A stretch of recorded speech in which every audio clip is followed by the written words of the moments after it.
Hey guys, it's Kylie. Welcome back to my channel. Today we're going to be doing something a little fun again related to Halloween. I started a more DIY Halloween makeup tutorial, test out, try out kind of thing to start out the spooky season. I figured instead of diving right into big Halloween makeup looks or even smaller ones and stuff, it's nice to start with some smaller things one at a time so you can get the hang of doing one thing rather than watching a whole big video of me doing a big Halloween makeup and then being confused on how to do certain things. I'm gonna try to start making a little bit of smaller, shorter, in-depth videos of how to do certain things. I do have one SFX bruise video on my channel. You guys can check that out. I will link it up here or down below in the description box. It is a pretty easy video to follow and you just use basic makeup that you have at home.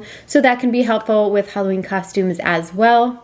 I just recently uploaded a video where we created Scar using Elmer's glue and toilet paper, so it's a replacement for liquid latex. And today we're going to be creating just a regular Scar type thing with only using eyeshadow. And these are good for looks where you're doing maybe a more cartoonish style or there's no blood and gore with it. It's just a simple scar, kind of like Jack Skellington. He's got that, you know, mouth with the stitches type thing or the X's and, you know, that creepy mouth. This will help you with stuff like that, and you can incorporate it all over your body, on your face, whatever. It's not going to be a realistic looking thing, but it's also going to be a little realistic. It's gonna look good. So these will be definitely better for some costumes than others. So what I like to do is use products that most of us already have, and this one's pretty darn easy.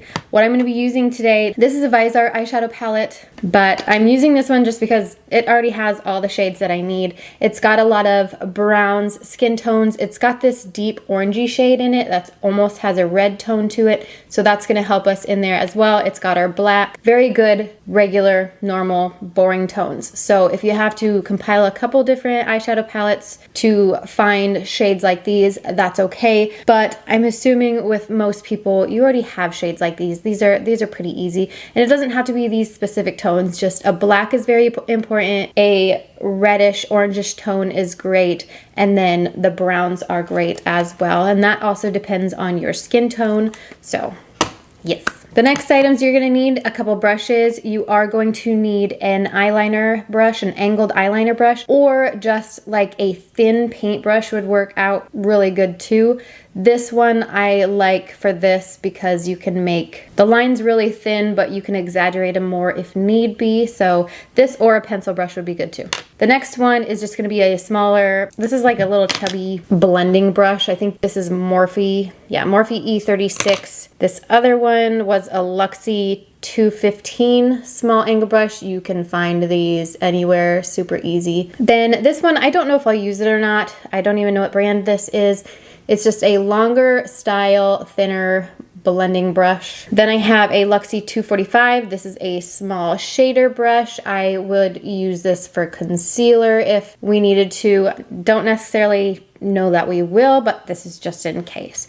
So just a couple brushes. I know we'll only use two of them for sure, maybe the other two. Then the other thing I'm gonna want is a eyeliner, and you're gonna want a liquid eyeliner with a pretty thin tip. This one's a felt tip, but you can use any liquid eyeliner as long as it's not a pencil type. You want the thinness of it so you can get control, and it'll have that stark blackness to it. It'll look good. And then the last thing I'm gonna be using is a white liquid liner. This is by NYX. It's the Epic Wear. This one is also waterproof and it's in the shade white, so any white liquid liner. I don't know how I feel about this one quite yet. I've only used it a couple times, but this is also liquid. This tip is different. Also, it's not felt tip, but it still works really well. I still have control, precision with it. It's good. And if you don't have a white liquid liner, this one was only like $5, I think, so not a very expensive buy if you do have to buy one. Okay, just like last time, I'm not gonna be doing it on my face. I'm gonna be doing it on my my arm just because it'll help me talk through things a little bit easier. You'll be able to see it a lot more clear without me looking up and down and all around trying to get it done. You'll just be looking straight at my arm, see what I'm doing really well, hopefully. Let me know if you don't like it that way. I can keep doing them on my face instead, but for now, we're gonna do it on our arm, and you get to see my pretty desk again, so that's exciting. Let's point you down so we can get started. Okay, now that you can see my beautiful table, here's my arm. This is our work surface today, okay? You should be able to do this kind of look with any face surface, foundation, cream paints, anything. You should be able to work on top of it. Just make sure you probably will need some kind of setting powder if you have foundation or a cream base or something like that. It'll help work with what we're gonna be working with a little bit more today. So first thing we're gonna do is take our eyeshadow palette and our angled brush. I'm gonna start with going in with a lighter brown. It doesn't have to be super light or anything, but this one or both, whatever. I'm gonna be using those to start off with. This is going to be our guide to help us start creating a shadow for our scar type thing. I'm not gonna be creating any crazy shapes or anything like that today, just a simple line, but you can do this any way you want. This can go across your eye, around your mouth, whatever, and it will look good. So I'm just creating the line right now. Again, you can use a regular pencil brush, like a thin one, but this one, when I need a thicker spot, I can change the angle of the brush and it will create one. There are going to be some spots in this line that will be, I guess, considered like a deeper part of the cut than others. You can make it straight, wiggled, whatever. Mine's a little bit curvy, that's okay. And when you're doing something like this, it's not like it has to be perfect, that's for sure. And another thing is you can make it as thick or thin as you want, and that is also dependent on, I guess, what your intentions are with your costume and how you're wanting this to look. So right here, I do have a thicker spot than say the ends where they are thinner. That is going to help create the effect of that part being a deeper part of the cut. And then I'm just slowly fading it out at the end. I still want there to be a little bit of visibility towards the ends because we're not going to put like stitches or whatever they are at the very ends, but we still want the effect that it was still cut there, just not as deep, didn't need the stitches in that area. Hope that makes sense. After we have our base down, we're going back into our eyeshadow palette, and I'm going into this red tone here with my more tiny little poofy blending brush. I want a small one because I want to be able to have a little bit more accuracy of where the placement is of this color. And this red tone is going to give it more of the effect of, oh, it's kind of sore. You know, when you get a cut like this, there's going to be some irritation. So I'm just adding a little bit of red. So I'm basically going over what I already created. On the outskirts is where I want to focus it more. So I'm just basically going over top of it and then just blend it out a tad bit so the irritation is seen. And any red tone will really work for this. This one's more of a brick red-orange color. You don't want anything super stark red. Some spots, again, especially here where it is the deeper cut, I am creating a little bit more of the red irritation blend. And the more you do stuff like this, the faster it'll get. You don't have to be super precise with these, especially depending, again, on your costume and everything. Good enough for me so far. Actually, you know what? I feel like we need to bring in that brown back a little bit. We blended that a little away a little too much. So I am going to do that a little bit and bring it back in a little bit thicker because we kind of lost it, and that was supposed to be our shadow, and I kind of blended it away. So doing the red as your first step might be more beneficial actually if you have an idea of what you're gonna do. If you don't mind doing the back and forth steps, that's fine. I just kind of messed that up myself. Not a big deal, doesn't take much longer. That's already done. That's how I need it. So now I'm going in with the black, and I want the black line to be thin. I'm just deepening this up a little bit more, making the cut back. So I'm gonna go over top of the brown. You can go in the middle, to the side, whatever. I kind of accidentally started on the top there and follow that through. Now here I'm gonna fade it out more. I don't want a whole bunch of black up towards this end or the bottom end. I want most of my black to be towards the center because that's where the deepest part of the cut is going to be. I don't know why I can't get enough product on my brush or something. It's just not coming down this way.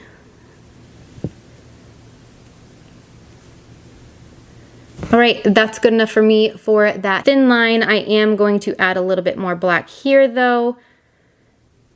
Just kind of taking the angled part of it, flattening it out so I can blend here to make it a deeper part of the cut. All right, that's it so far. I think I did do a little bit too much orangey stuff, and that is what the concealer brush is for. If you want to go in and basically wipe up any mistakes, that's fine. You can also take a bigger blending brush and try to blend it out and smooth it out a little bit more. As long as you don't hit the black and stuff and just the outside stuff, you'll be fine. But I'm just gonna leave mine for now. The next thing we're gonna do, continuing with the black and the angled pencil brush, we are gonna create the stitches. So for this, you can do it any way you want. You can do them curved, straight, X's, whatever. I'll do a mixture of like curves and X's. This is where it definitely might get easier for you if you need to switch and use a thinner pencil brush, but I am just going to start creating some lines, and it's okay that they're a little bit thicker because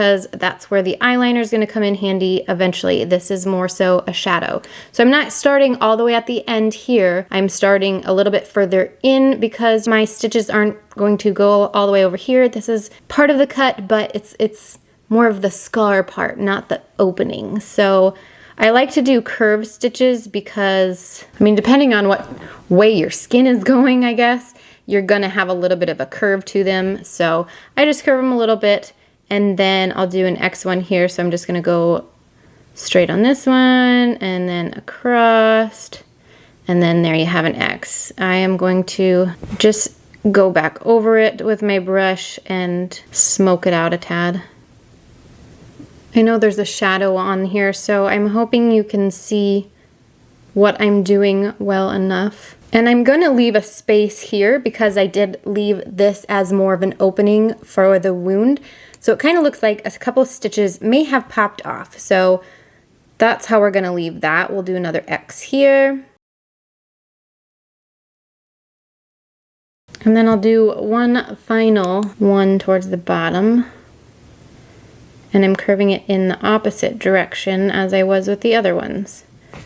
So that's where we have it so far. And then the next step is to take our liquid liner. And all we're gonna do with the liquid liner is go over exactly what we just created, each stitch, but we're gonna try to keep a steady hand. We want it to be a thin line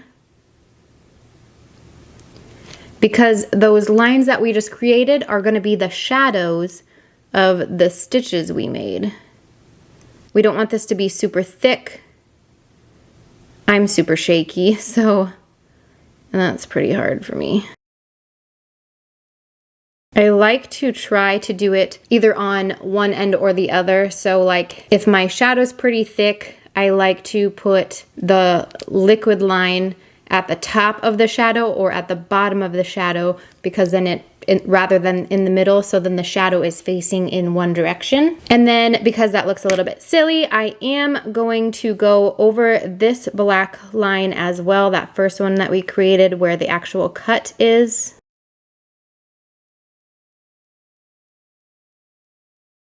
Sometimes it's easier to go faster with your motions. Okay, that's all we're doing with that. If you need to, this is a good time to go back in with your liner brush and bring those shadows back in. I would make sure your liner is dry first, but just reinstate those shadows. I'm gonna try to just bring them more on the bottom and on the top of each stitch. I guess from your angle, it would be like this side and up towards my elbow. That's what I'm talking about. If the black is too much too, you can always use a gray shade, but this is how I like it.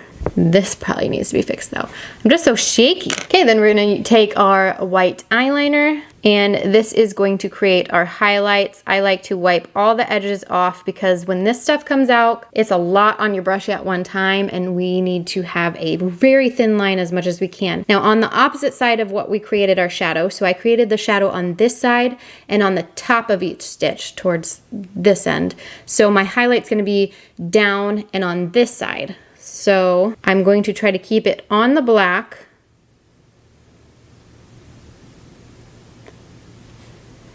And there we go.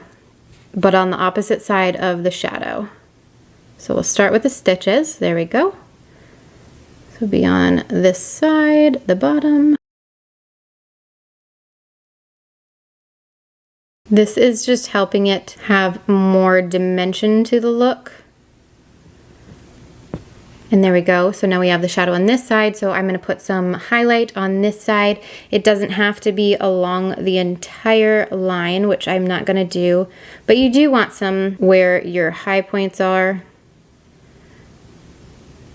Like where the stitches are at its, or the cut is the highest.